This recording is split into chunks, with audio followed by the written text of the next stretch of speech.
దేహమంతయు కంపించుచున్నది, నాకు రోమాంచం అవుతున్నది, గాంధీవ ధనస్సు నా చేతి నుంచి జారిపోతున్నది, నా చర్మం మండిపోతున్నది. ఇవన్నీ అర్జునుడికి వచ్చిన ఎప్పుడైతే చూసి దాని నుంచి ఆయనకు వచ్చిన భావాలు ఇవన్నీ రైట్. కేసీఎన్ రాజుని సంహరించిన కృష్ణ, నేను ఇప్పుడు ఏమాత్రము నిలబడలేకపోతున్నాను, నన్ను నేను మరచిపోవచ్చున్నాను, నా మనస్సు చలించుచున్నది, కేవలం విపరీతములే నేను కాల్చుచున్నాను, నా మనస్సు సరిగ్గా ఆలోచించట్లేదు, ఏం జరుగుతుందో కూడా నాకు అర్థం కావట్లేదు. ప్రియమైన కృష్ణ, ఈ యుద్ధమునందు నా స్వజనములు చంపటి ద్వారా ఏ విధముగా శ్రేయస్సు కలగలదో నేను గాంచలేకపోయాను. వీళ్ళందరినీ చంపడం వలన నాకు ఏ విధంగా అది మంచి జరుగుతుందో నాకు తెలియట్లేదు. మనకి అర్జునుడు రకరకాల కారణాలు చెప్తాడు. అందులో ఫస్ట్ కారణం చెప్తున్నాడు, తదనంతరము విషయమును గాని, రాజ్యమును గాని, సుఖమును గాని నేను వాంఛింపలేకున్నాను. So for example, Indian cricket team foreign వెళ్ళి వరల్డ్ కప్ గెలుచుకొచ్చారు. గెలుచుకొచ్చి ఎయిర్పోర్ట్లో దిగేశాక దేశంలో ఎవ్వరూ లేదు. వాళ్ళ కప్పుని ఎవరితో సెలబ్రేట్ చేసుకుంటారు? There's of no use for getting the cup. Like, you are the richest man in the world, but you are the only man in the world. Then are you the richest man? Is there any use for the riches? వాళ్ళు cup పట్టుకున్న ఆనందం ఉంటుందా?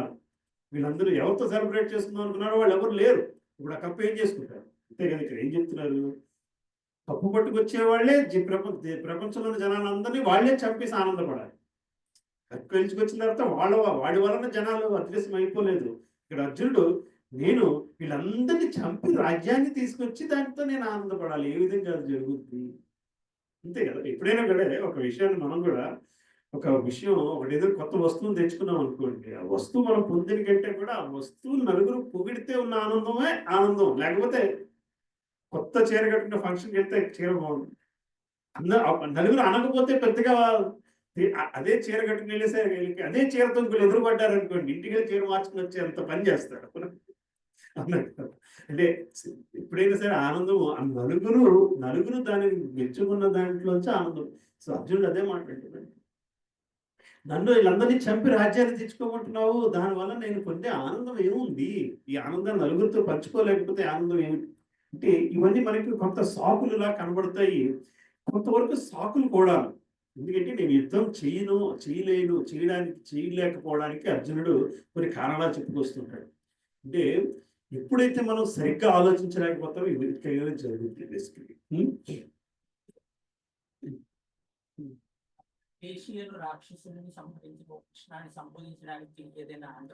మన ముందే ఇదివరకు ఒకసారి వచ్చింది ప్రభు, కేసీ రాక్షసు ఇన్సిడెంట్. So right. సో బేసికల్గా ఇక్కడ కేసీఆర్ రాక్షసుని చంపండి అంటే, you know how to protect. కేశవాన పదానికి అది కేశవాన. కేసీఆర్ రాక్షసుని చంపి ప్రొటెక్ట్ చేశాం. My problem is also similar basically.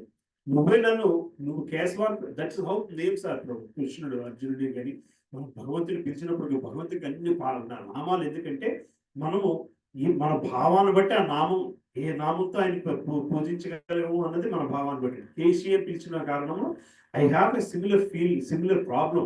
ఆ రోజు ఆ కేసీఆర్ రాక్షసుని జనాలు ఎటువంటి ప్రాబ్లం ఫేస్ చేశారో, నువ్వు ఆ రాక్షసుని చంపించి ఆనందాన్ని చేకూర్చావు. నీకు ఆ తత్వం ఉంది, నువ్వు you're capable of doing that. కేశవాన్ని పిలవడంలో అర్థం అదే. నాకు ఇంత సమస్య వస్తుంది, నువ్వు దాన్ని తీసుకుని ఆ రోజు జనానికి ఎంత ఆనందం చూపించావో అంతటి ఆనందాన్ని నాలో కూడా ఈ నెగిటివిటీని చంపాలి. అర్జునుడికి తెలుస్తుంది అది కొంతవరకు, అది నెగిటివిటీ అని బేసికలీ.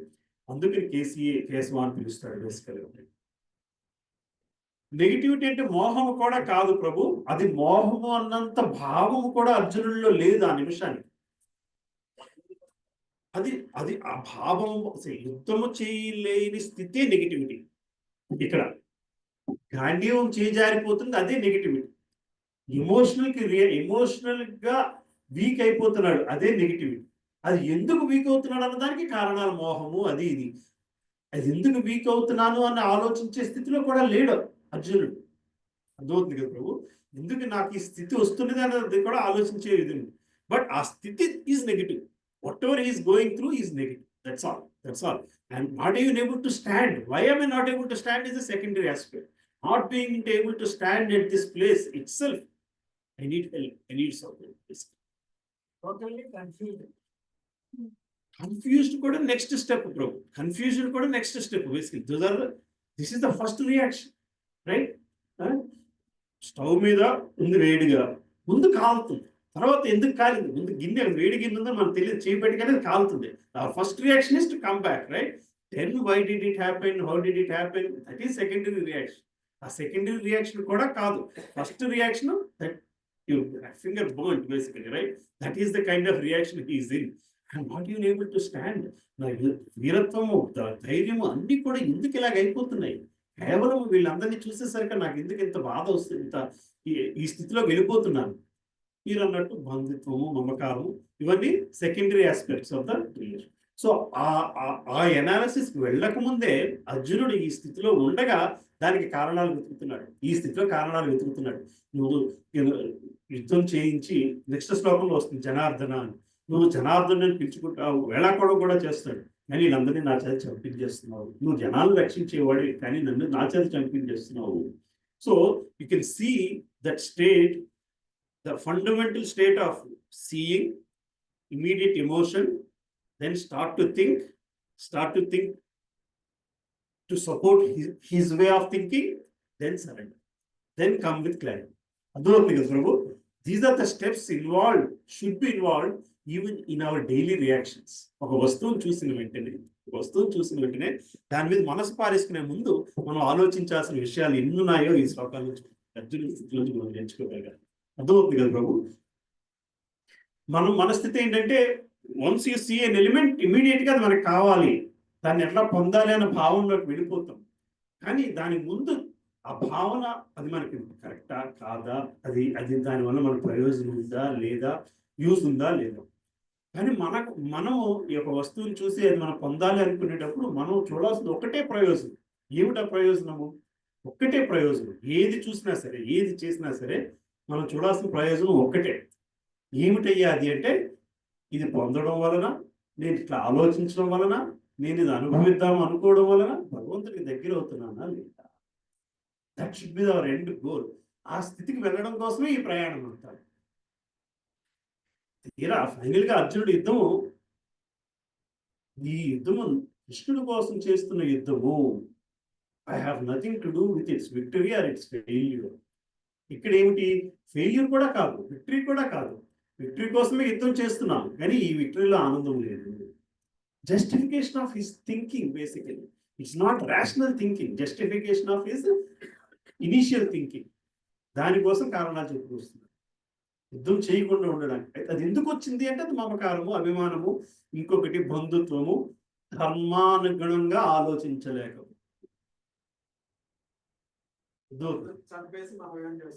మనం ఏం వీళ్ళందరినీ చంపడం వలన చంపేసి మనం ఏం చేసుకుంటాం.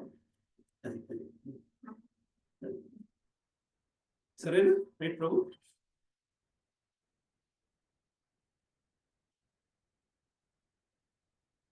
వేపతుశ్చ శరీరే మే రోమహర్షశ్చ జాయతే దీవం స్రసంతే హస్తాత్ త్వకైశ్చవ పరిదహ్యతే. నా దేహమంతయు కంపించుచున్నది, నాకు రోమాంచకమగుచున్నది. గాంధీవ ధనస్సు నా చేతి నుండి జారిపోవచ్చున్నది, నా చర్మము మండిపోవచ్చున్నది. ఆల్రెడీ చూసిన శ్లోకాలే కదా మేము 29, రైట్?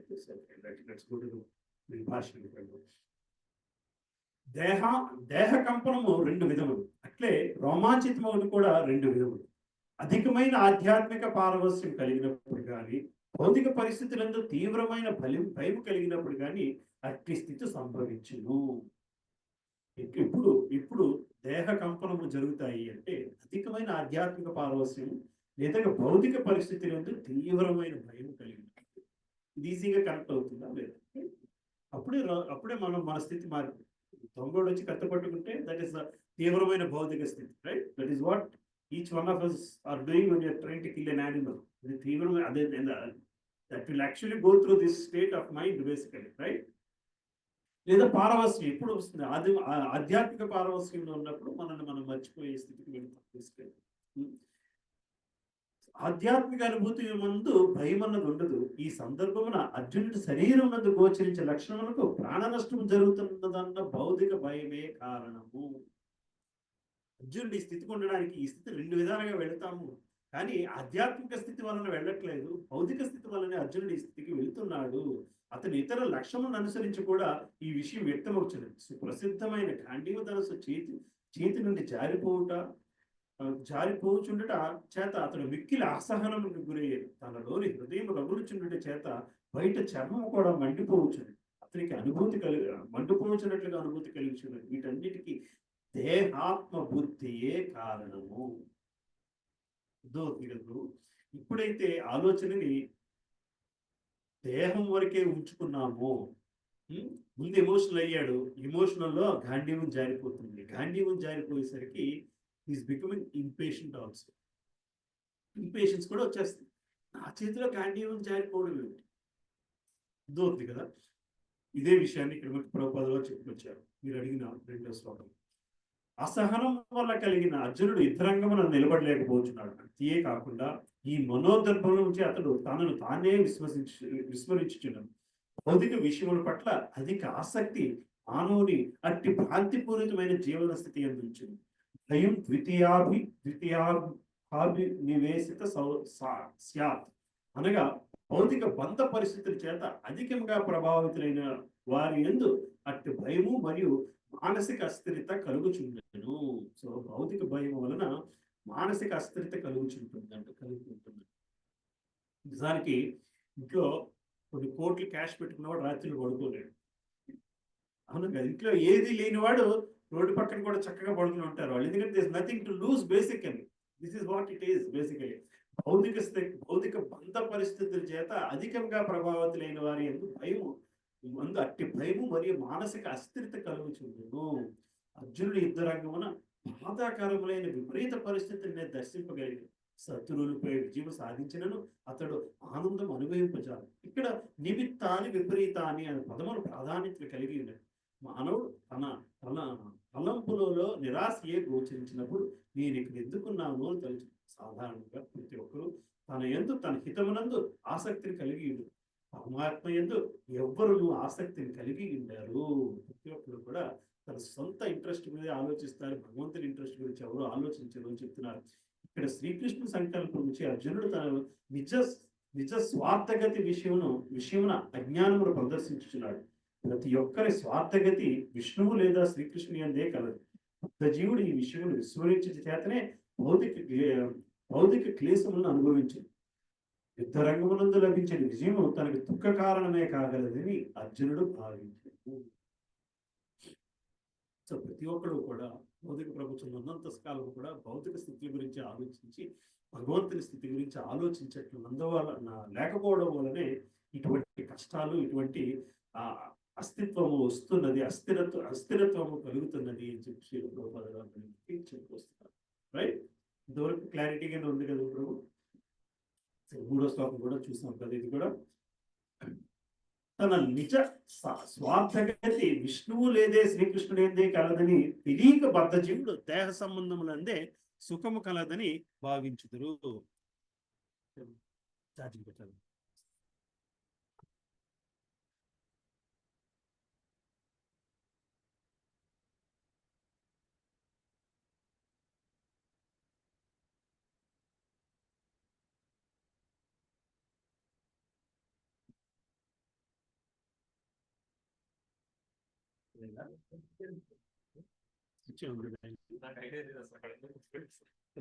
పాయింట్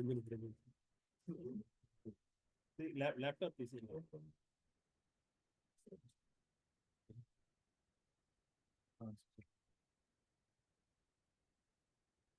అవ్వట్లేదు.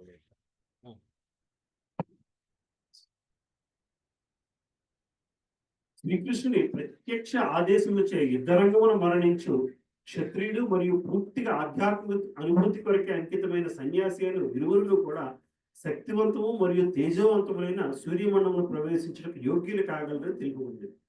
బంధువుల విషయం పక్కకు పెట్టినను తన శత్రువును సైతము వధించుటను అర్జునుడు వాంఛించడం లేదు. బంధువుల చంపుటచే జీవితమున మనకు ఎట్టి సుఖము లభింపదని అతడు భావించుచున్నాడు. కనుకనే ఆకలి లేనివాడు వండుటకు ఇష్టపడనట్లుగా అతడు యుద్ధము చేయుటకు అంగీకరింపలేకున్నాడు. ఇప్పుడు అతడు నిరాశతో అడవికి వెళ్ళి ఏకాంత జీవితం గడప నిశ్చయించుకుంది. కానీ క్షత్రియులు ఇతర వృత్తులను చేపట్టకూడదు కనుక జీవనోపాధికై క్షత్రియునిగా అతడు రాజ్యము కావలసినదని. కానీ ప్రస్తుతం అర్జునుడికి రాజ్యము లేదు.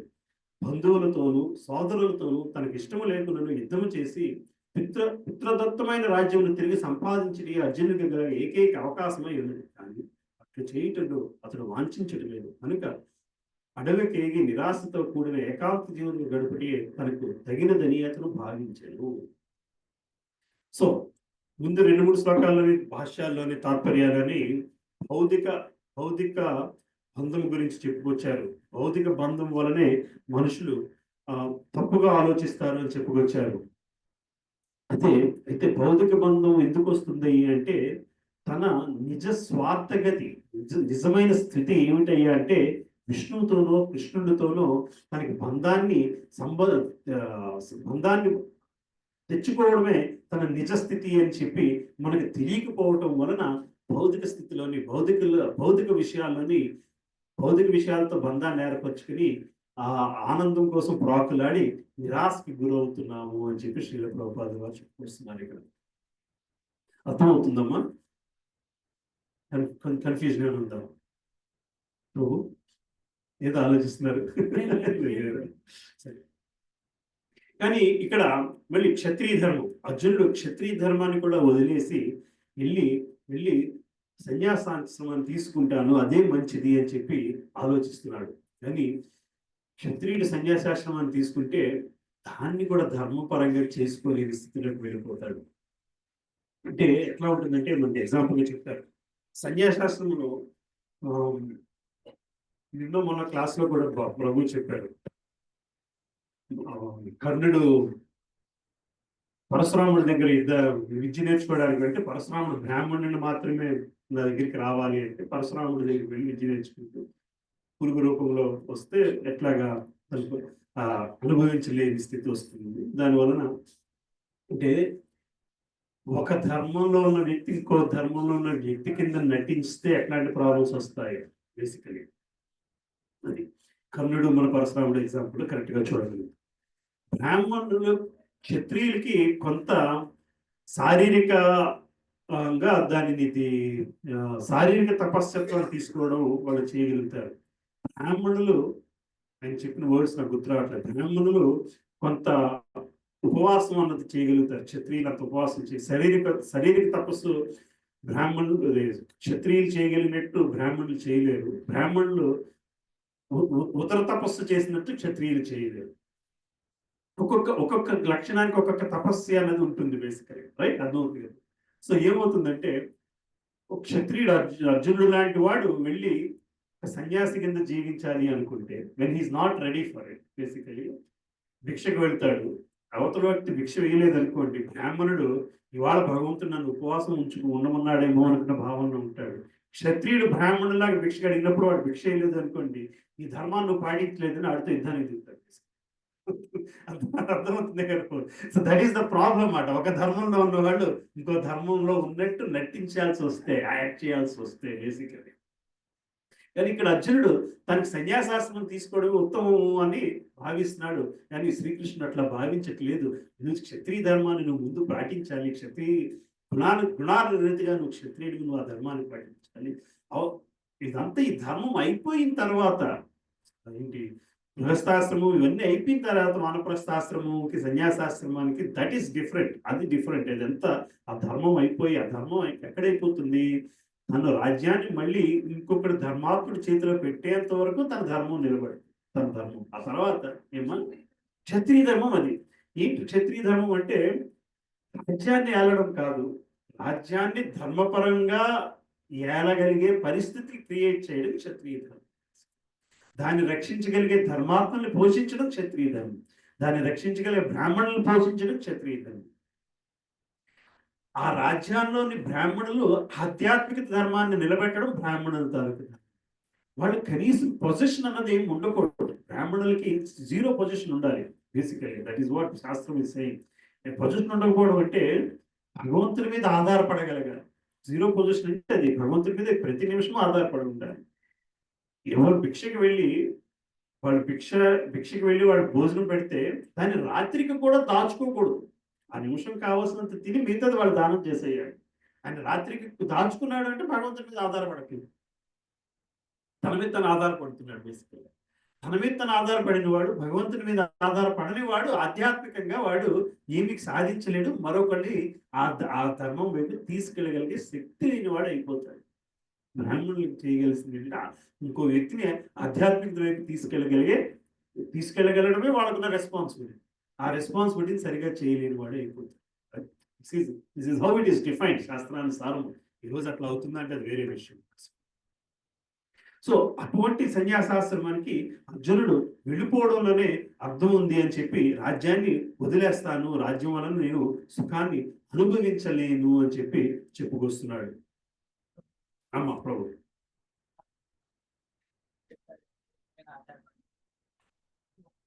తండ్రి పైన ఆధారపడి ఉన్నాడు లైఫ్ లాంగ్.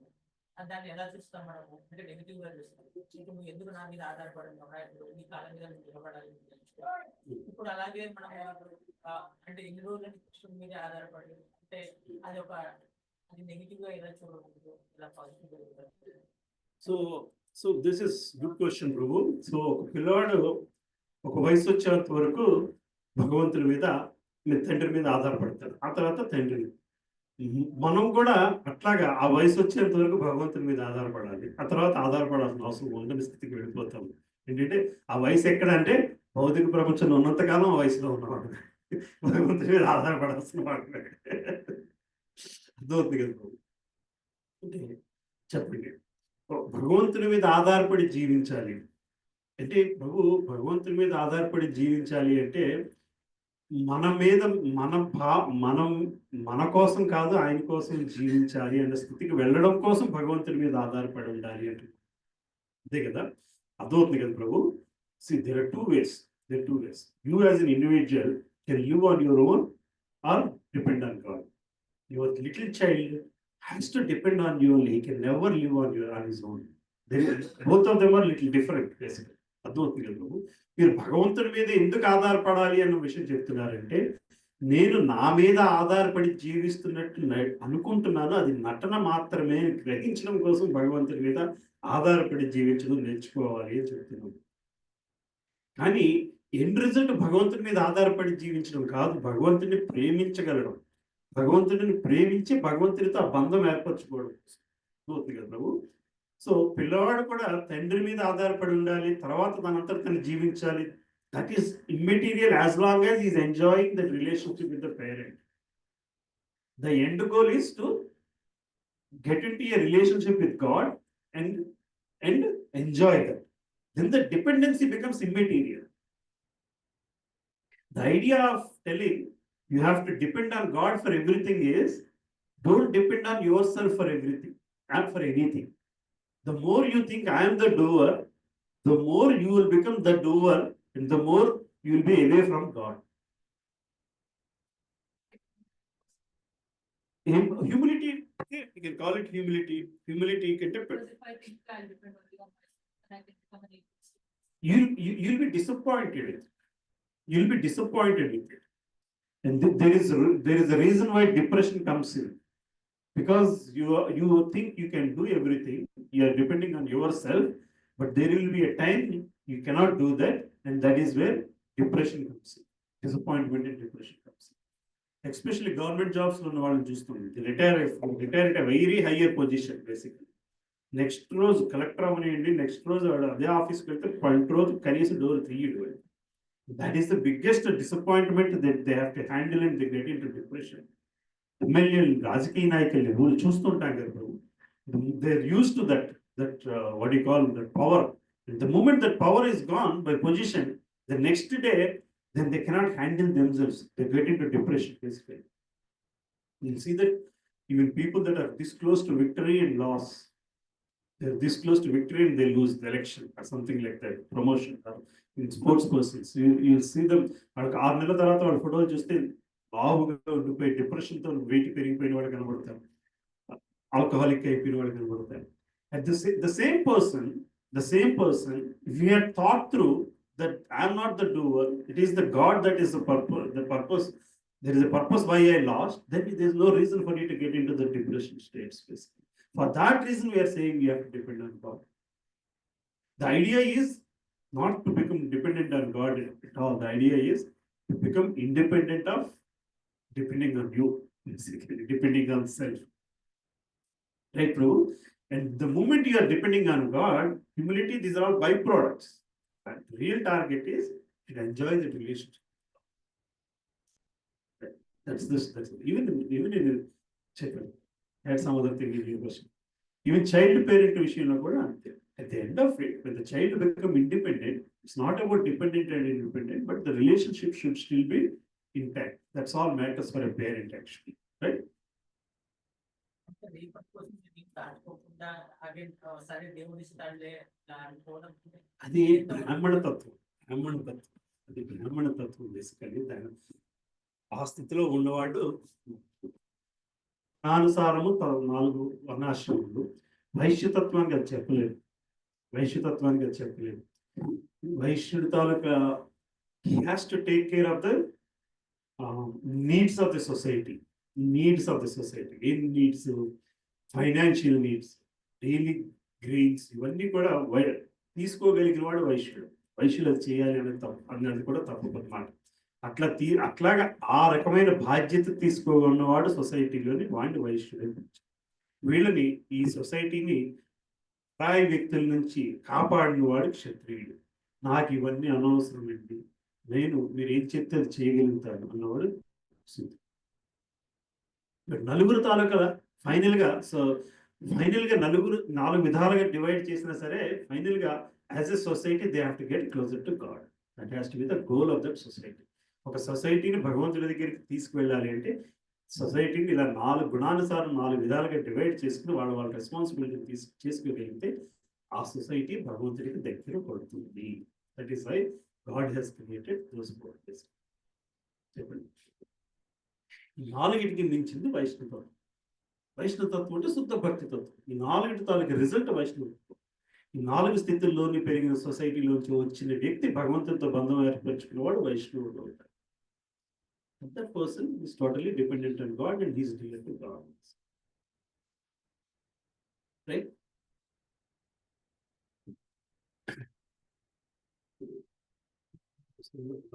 ఇదంతా కూడా చూసాను. నేను రాజ్యాన్ని కానీ సుఖాన్ని కానీ వాంఛించబడలేదు. కిన్నో రాజ్యైన గోవింద కిం భోగై జీవితేన వా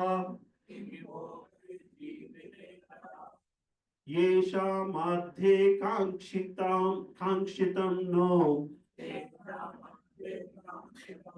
राज्यं भोगा सुखानि च तयिमेव स्थितयुद्धे प्राणां त्यक्त्वा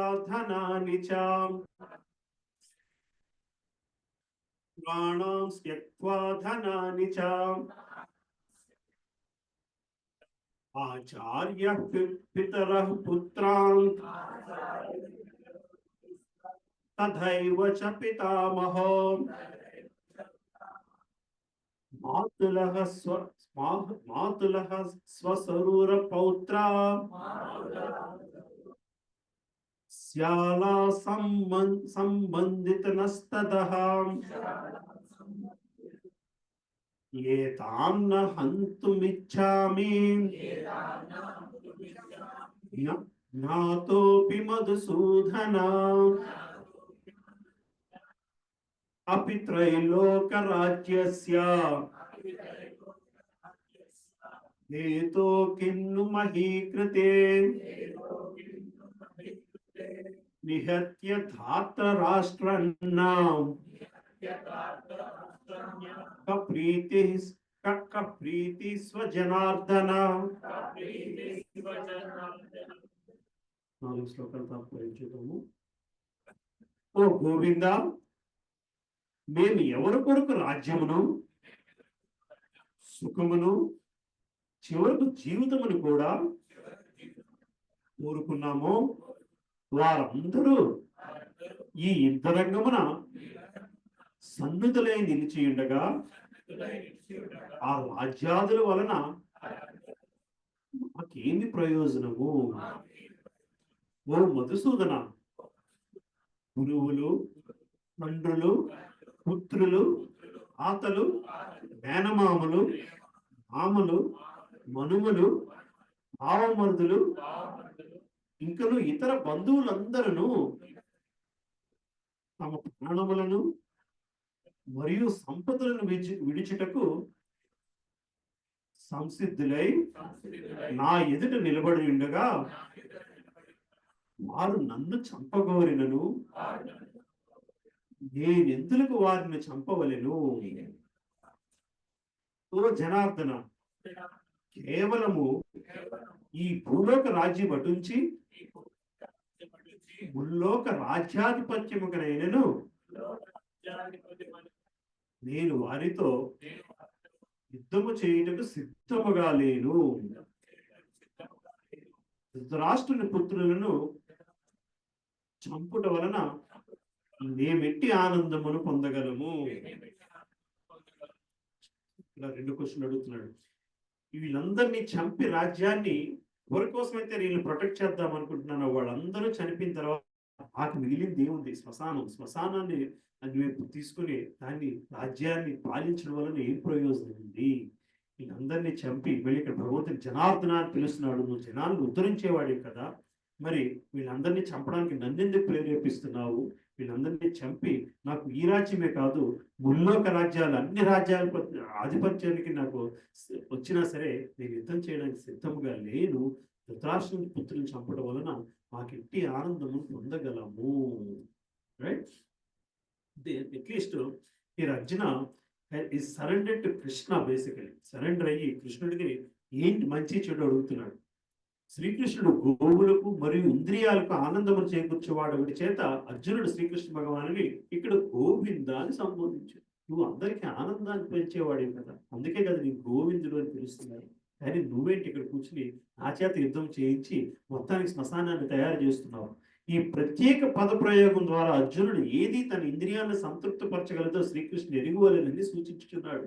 నిన్ను గోవిందుడు అని పిలుస్తారు, నువ్వు అందరి ఆనందాన్ని నీకు తెలుసు కదా, నాకు ఏమిటి ఆనందమో మరి నీకు తెలియదా? కానీ గోవిందుడు మన ఇంద్రియాలను తృప్తిపరచడం కొరకే నిర్దేశింపబడలేదు అని మనము గోవిందుని ఇంద్రియాలను తృప్తిపరచడానికే ప్రయత్నించవచ్చు. అప్రయత్నముగానే మన ఇంద్రియాలను కూడా తృప్తి పొందగలవు.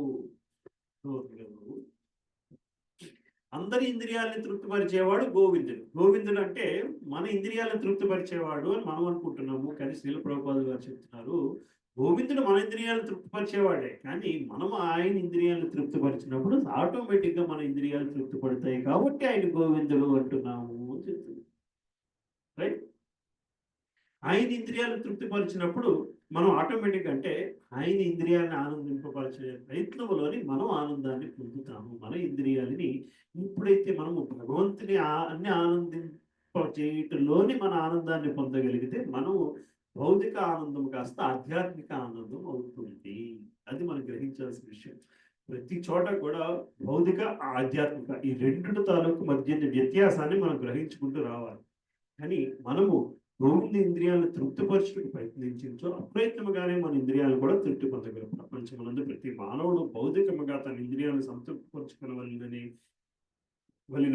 అట్టి తృప్తిని భగవానుడు సమకూర్చవలనని వాంఛించు. కానీ భగవానుడు జీవుల అర్హతను అనుసరించి ఈ ఇంద్రియాన్ని తృప్తిని కలిగి చేయడు. అంతేగాని భగవానుడు కోరినదంతటిని ప్రసాదింపు. కానీ ఏ మానవుడైనను అట్లు కాకుండా భిన్న మార్గం చేపట్టినప్పుడు అనగా తన ఇంద్రియ తృప్తిని కోరకుండా గోవిందుని ఇంద్రియాలను సంతృప్తిపరచాలని ప్రయత్నించినప్పుడు గోవిందుని కృపచే జీవుల సమస్త కోరికలు తృప్తి పొందును.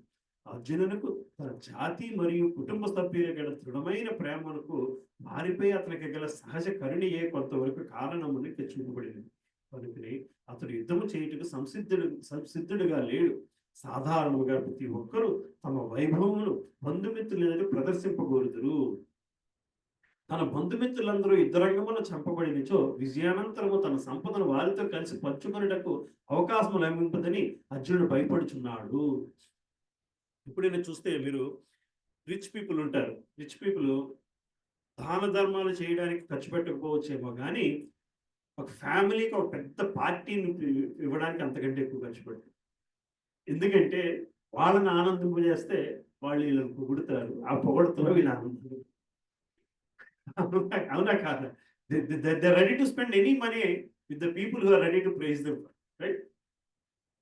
అంబానీ ఎన్ని 6 నెలలు చేశారు కళ్యాణం, రైట్? దేవుడి కళ్యాణం 6 నెలలు చేయమనండి, ఎక్కడవుతుంది? దేవుడు వచ్చి పొగడాలి కదా. మన మన లక్షణం అదే, మన అందరికి కూడా లక్ష్యం, మన ఆలోచన అట్లాగే ఉంటుంది. మనం ఒకటి డబ్బు ఒకటి పంచుతున్నాం నలుగురికి అంటే ఏదో ఆశిస్తున్నాం. ఏంటి ఆశిస్తున్నాము అంటే తిరిగి వాళ్ళు మనల్ని పొగడాలి.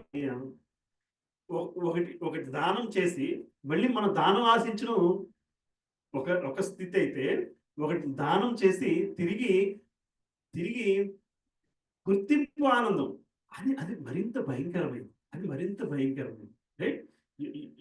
ఫిజికల్ ఆనందాన్ని తీసుకోవడం, ఆశించడం కొంతవరకు at physical level it is much better than at mental level. Because mental లెవెల్లో తీసుకున్నాము అంటే అది సటిల్ బాడీని ఇంపాక్ట్ చేసేస్తుంది. సటిల్ బాడీని ఇంపాక్ట్ చేసుకునేది చాలా చాలా చాలా కేర్ఫుల్గా ఉండాలి. మనసు, బుద్ధి, అహంకారాన్ని ఇంపాక్ట్ చేసేది ఏదైనా సరే మనం చాలా కేర్ఫుల్గా ఉండాలి.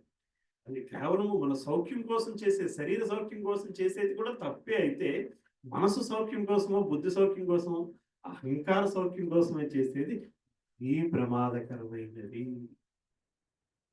అర్థమవుతుంది కదా? చేసిన దాంట్లో అహంకారాన్ని పెంపొందించుకుంటున్నాము అంటే మరో జన్మ రాసేసుకున్నట్టే, వీలునామా రాసేసుకున్నట్టే, మరో జన్మకి మరో జన్మకి మరో జన్మ. ఏదమ్మా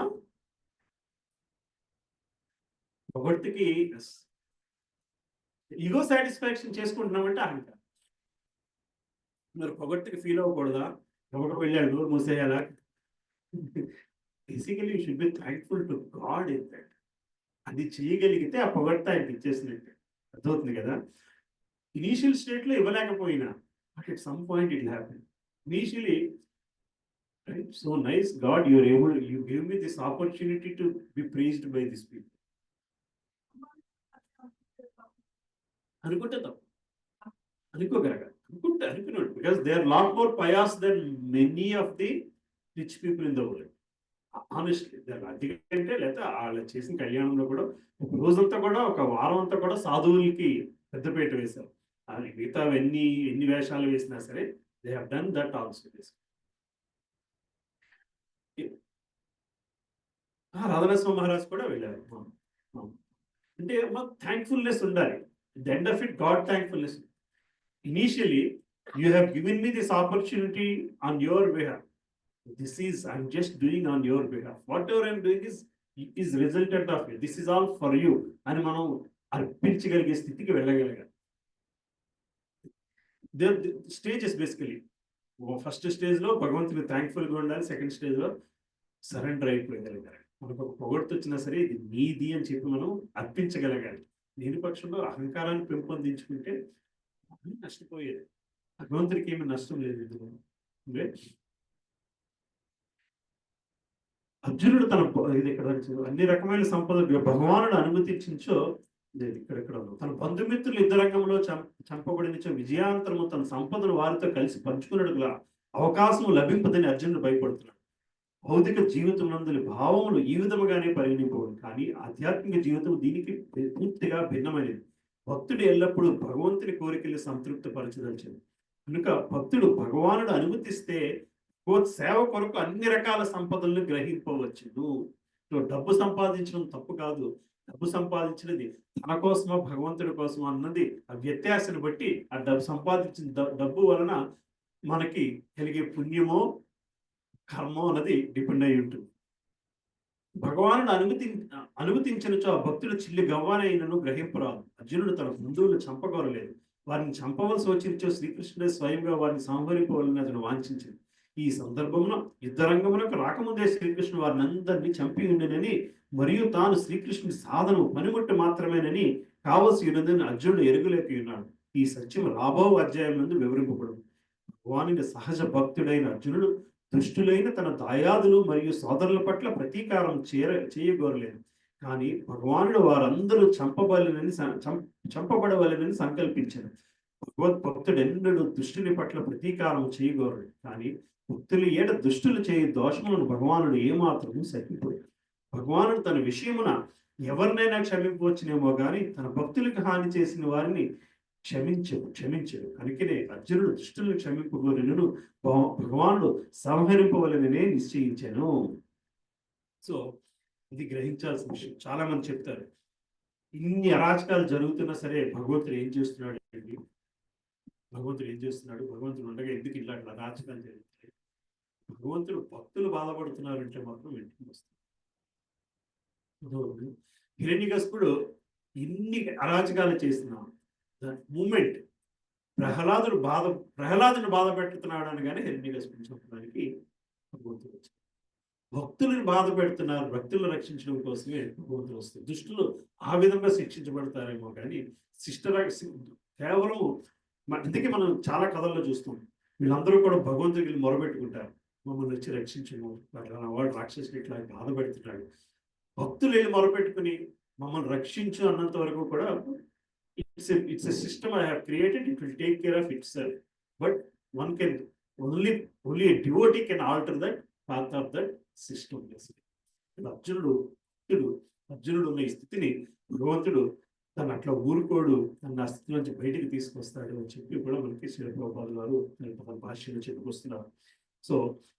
సో మనం నేర్చుకోవాల్సింది, కావాల్సింది, చేయవలసింది ఏమిటయ్యా అంటే ఆ భక్తి మార్గము భగవంతునితో బంధం ఏర్పరచుకోవడానికి మన చుట్టూరు ఎన్ని పనిముట్లు ఉంటే ఆ పనిముట్లు వాడి మనము ఆ స్థితికి వెళ్ళడం కోసం ప్రయత్నం చేసుకోవాలి. అందులో ఒకానొక పీస్ మాత్రమే ఈ క్లాసెస్. వారానికి 2 గంటలు, మిగతాదంతా కూడా you have so many 140 hours, 148 hours or so. 24 into 7, how many hours basically? 150 hours, 168 hours. 2 hours తీసేసిన 164 hours. మిగతా దాంట్లో కూడా ఆ స్థితిలోని ఏంటి చేస్తే మనం ఆ స్థితికి వెళ్తాము అన్నది ఆ ప్రయత్నంలోని చేసుకు వెళ్ళాలి. 35వ శ్లోకం దగ్గర ఆపుతున్నాను. ఇది 36వ శ్లోకం నెక్స్ట్ వీక్ చేద్దాం. ఇట్టి దుర్మార్గులను చంపేయచో మాకు పాపమే సంక్రమించును, అందుచే ధృతరాష్ట్రపుత్రులను మా మిత్రులను సంహరించడం మాకు ఉచితము కాదు. లక్ష్మీపతిమైన శ్రీకృష్ణ, స్వజనమును చంపడం వలన మాకు కలిగి లాభం ఏమిటి? ఆ కార్యాన్ని మేమెట్లు సుఖము పొందగలము? ఇట్లాగా అర్జునుడు సుమారుగా 7 ప్రశ్నలు అడుగుతాడు, 6-7 ప్రశ్నలు అడుగుతాడు. 2.8వ శ్లోకం దాకా ఈ ప్రశ్నలు నడుస్తాయి. ఆ తర్వాత అక్కడి నుంచి మనకు భగవంతుడు సమాధానాలు ఇవ్వడం మొదలు పెడతాడు. So next week will try to complete the chapter at least. ఇంకా 44 శ్లోకాలు, 40 కూడా ఏమండి 46. నెక్స్ట్ క్లాస్లో 10 శ్లోకాస్ కంప్లీట్ చేసుకుని చాప్టర్ కంప్లీట్ చేసుకుని then we'll go through all the questions that Arjuna asked. Right? Any questions? Shiva? చిన్న డౌట్ చెప్పండి. క్యారెక్టర్స్ తెలియదు, ఇక్కడ భీష్ముడు ఉంది. భీష్ముడు లైక్ క్యారెక్టర్ లాంటిది, భీష్ముడు క్యారెక్టర్ లాంటిది ఏమో ఒక క్లాస్ ఉంటుంది కదా దాని గురించి. భీష్ముడు క్యారెక్టర్ లాంటిది చెప్పండి. కట్టప్ప క్యారెక్టర్. ఈ కట్టప్ప క్యారెక్టర్ మూలం భీష్ముడు. ఏమండి stand by his overs. Basically ఆయన మూడు ఓవర్స్ తీసుకుంటాడు. ఒకటి ఏంటి వివాహం చేసుకుని, రెండోది మొదటి రాజ్యత్యాగం చేసుకుని, రాజ్యాన్ని నేను రాజ్యత్యాగం చేస్తానంటే నువ్వు సరే నీ పుట్టబోయే పిల్లలు అడుగుతారా, అయితే నీ వివాహం చేసుకోను అని రెండోది. మూడోది రాజ్యం కోసము, ఈ రాజ్యం స్టెబిలిటీ కోసమే జీవితాన్ని మొత్తం సాక్రిఫైస్, జీవితం అంతా కూడా రాజ్యం స్టెబిలిటీ కోసమే నేను చూస్తాను. సో భీష్ముడికి కురువంశ రాజు అవ్వాలి, అంతే. దుర్యోధనుడా అర్జునుడా ఆ జడ్జిమెంట్ ఎప్పుడు కూడా భీష్ముడు చేయలేదు. అయితే భీష్ముడు శ్రీకృష్ణ భగవానుడు భక్తుడు. భీష్ముడికి తన జడ్జిమెంట్ కూడా కదా కంటే కూడా కృష్ణుడి జడ్జిమెంట్ మీదే ఆధారపడిపోయింది. ఏమండి? సో మన కథలో కూడా చెప్పుకోవచ్చు. దుర్యోధనుడు భీష్ముడి మీద ఎంత ప్రెషర్ పెడతాడు, నువ్వు పాండవుల్ని సర్వనాశనం చేయాలి. భీష్ముడు దుర్యోధనుడి పైన అంత జాలి చూపించేవాడు. ఎంత ప్రెషర్ పెడితే, కృష్ణ నువ్వు ఇంత కష్టపడాలన్నమాట పాండవులు రక్షించడానికి, నేను నాకు ఇంత ప్రెషర్ వస్తుంది, మేము వాళ్ళని చంపడానికి ఇన్ని బాణాలు వేయాలి, నువ్వు వాళ్ళని రక్షించడానికి ఇంత పని చేయాలి అని ప్రార్థించేవాడు basic. So Bhishma had never any doubt that he will win the war. Okay, I don't have an answer to your question, but that is right. అందుకే మహాజనులు అని చెప్పి 12 మహాజనుల్లో భీష్ముడు. ఎందుకు భీష్మ మహాజనులు అంటే శ్రీకృష్ణ పరమాత్మని దేవాద దేవుడిగా అంగీకరించి అర్థం చేసుకునే వ్యక్తుల్లో భీష్మ ప్రథమం. కానీ తన వర్స్ ముఖ్యం, తను పెట్టుకున్న ఒట్టు ముఖ్యమైనది. బేసికలీ ప్రతి ఒక్కరికి ఒకటి ఉంటుంది, అలాగే తనకి ఆ వర్స్ ముఖ్యం. బేసికలీ రాజ్యం కోసం పెట్టుబడి ఉండిపోవడం. That is to give you in just one sentence, basically. But otherwise, Bhishma is a big volume by itself, basically.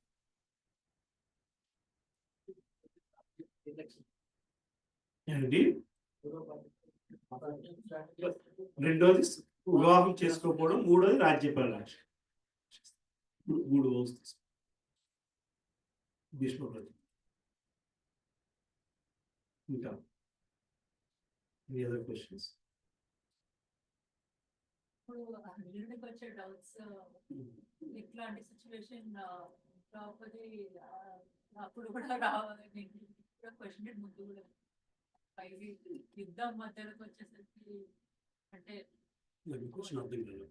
ఇప్పుడు ఈ క్వశ్చన్స్ వస్తున్నాయి, ఇప్పుడు మా ఫ్యామిలీ మెంబర్స్ ని చంపాలి ఇదంతా ముందే వాళ్ళని అనుకుంటారు కదా. ఇప్పుడు యుద్ధం ఎలాగా అవుతుంది అనిపించినప్పుడు there have been many situations before కూడా మరి 14 years ఎక్సైల్ ఉన్నప్పుడు కూడా ఈ సిచ్యువేషన్ వస్తాం వాళ్ళకి ఒక ఐడియా యుద్ధం సిచ్యువేషన్ అంటే యుద్ధం చేయాల్సిన సిచ్యువేషన్ వస్తుంది అని అనుకోలేదు. ఎందుకంటే వాళ్ళు తిరిగి వస్తే వాళ్ళ రాజ్యం వాళ్ళకి వచ్చేస్తుంది, తిరిగి వస్తే వాళ్ళ రాజ్యం వాళ్ళకి వస్తుందని అనుకున్నారు. వీళ్ళు దుర్యోధనుడు మళ్ళీ రాజ్యాన్ని ఇవ్వదలుచుకోండి, అవసరమైతే మళ్ళీ జోదమాడడానికి రెడీ, కానీ రాజ్యాన్ని ఇవ్వడానికి మాత్రం రెడీ లేదు. సో వీళ్ళు కనీసం 5 ఊళ్ళు అడిగారు, క్షత్రియులు కాబట్టి కనీసం 5 ఊళ్ళని మాకు ఇవ్వమంటే దుర్యోధనుడు దానికి కూడా ఒప్పుకోలేదు. బేసిక్ అనివార్యమైన యుద్ధం అని రాసుకొస్తారు ప్రతి చోట కూడా. War was imposed on Pandavas. Kauravas showed the anxiety for war. కౌరవులు కూడా యుద్ధం కాదు వాళ్ళ ప్రాముఖ్యత, వీళ్ళు 5 ఎలిమినేట్ చేయండి.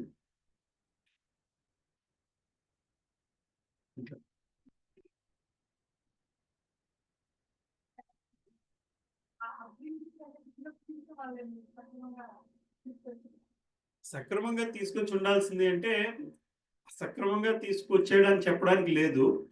ఒక స్టేజ్ దాటిన తర్వాత భీష్ముడు ఇన్ఫ్లుయెన్స్ కంటే కూడా ధృతరాష్ట్రుడు ఇన్ఫ్లుయెన్స్, శకుని ఇన్ఫ్లుయెన్స్. శకుని కూడా చెడ్డవాడు కాదు, లాస్ట్ క్లాస్లో ఎప్పుడో డిస్కస్ చేస్తాం. శకుని కూడా గాంధారి రాణి కాలేదు, కనీసం రాజ్యమాత అవ్వాలి అంతే. వాడికి ఉన్నదల్లా ఒకటే కోరిక. చెప్పాను కదమ్మా, గాంధారిని భీష్ముడు గాంధార్ రాజ్యానికి పంపిస్తాడు, వర్తమానం పంపించి మీ రాకుమారిని మా యువరాజుకి కావాలి అంటే, వాళ్ళేమో పాండురాజుకి అడుగుతున్నారు అనుకుని గాంధారిని పంపిస్తే ధృతరాష్ట్రుడికి ఇచ్చి పెళ్లి చేస్తాడు. ధృతరాష్ట్రుడికి ఇచ్చి పెళ్లి చేస్తే గాంధారి ఇది నా కర్మ అని చెప్పి స్వీకరించి కళ్ళు గుడగట్టుకుని జీవితాన్ని గడపడానికి నిశ్చయం అయిపోతుంది. కానీ శకుని మాత్రం దాన్ని జీర్ణించుకోలేడు. నా సోదరి రాణి అవుతుంది అనుకున్నాము, కానీ ఇప్పటికీ ధృతరాష్ట్రకి ఎప్పటికీ పట్టాభిషేకం జరగదు, ధృతరాష్ట్రకి ఎప్పుడు రాజ్యార్హత లేదని చెప్పేస్తారు. సో కనీసం దుర్యోధనుడు రాజు అయితే తన సోదరి రాజ్యమాత అన్న హోదా వస్తున్నదనే వాడిని రాజుని చేయడానికి వాడు సాయశక్తిలో కష్టపడుతుంటాడు. Otherwise he has no immunity with Krishna anybody.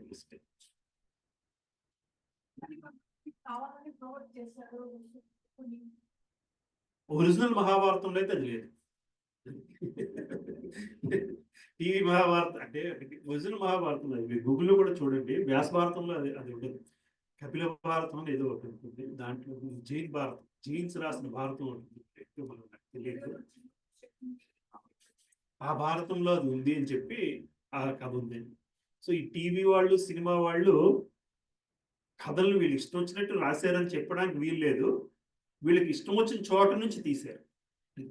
కథను వీళ్ళకి ఇష్టం వచ్చిన చోట నుంచి బిట్స్ జనాదరణ కోసము basically at the end of it వాళ్ళకి వాళ్ళకి మనీ, టీఆర్పీ, రేటింగ్స్ పుణ్యం కోసం చేసిన కార్యాలు అయితే కావు. ఉండుండొచ్చు.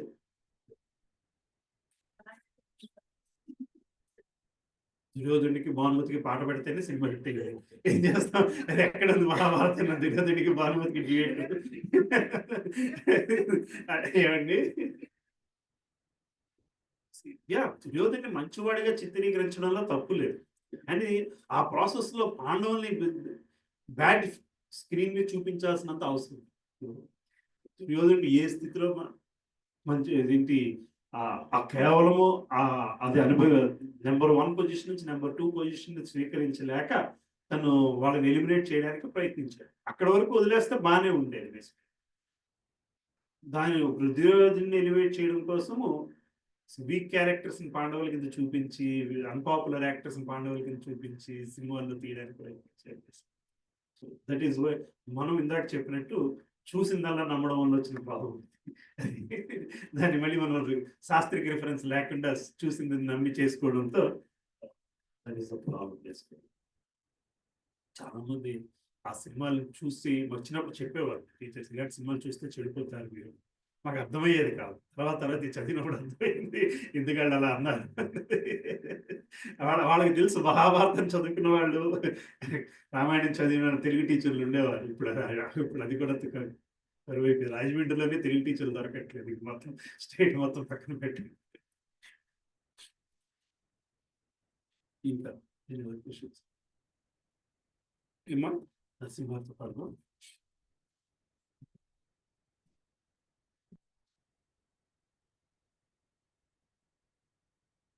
ఆగిపోయింది అది, ఇది యాక్టివిటీయా?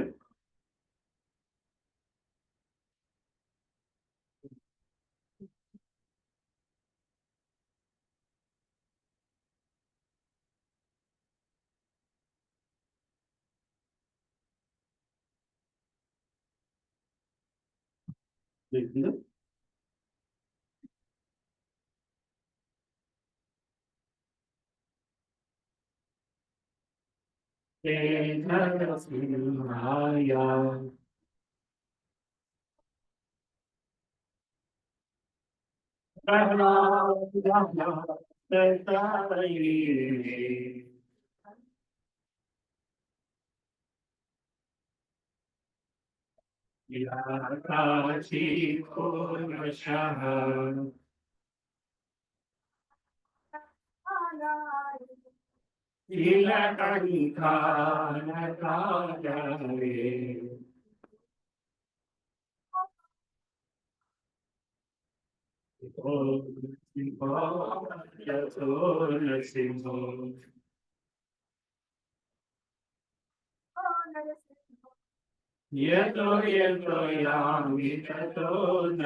జయ నరసింహదేవ్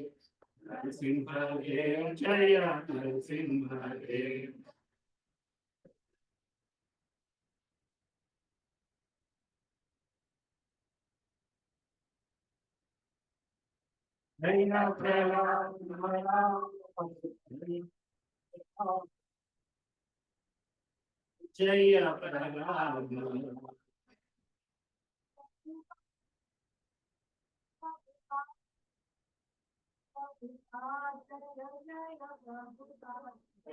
జయ Prabhupada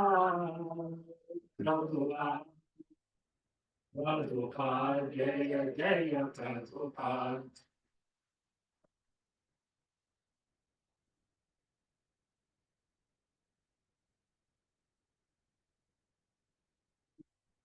Gurudev, Gurudev, Gurudev, Jai Gurudev.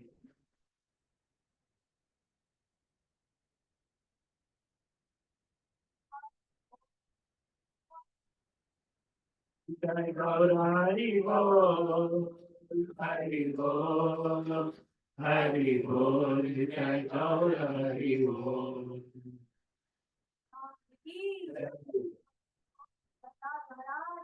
जय अनंत वैष्णव वृंद की जय।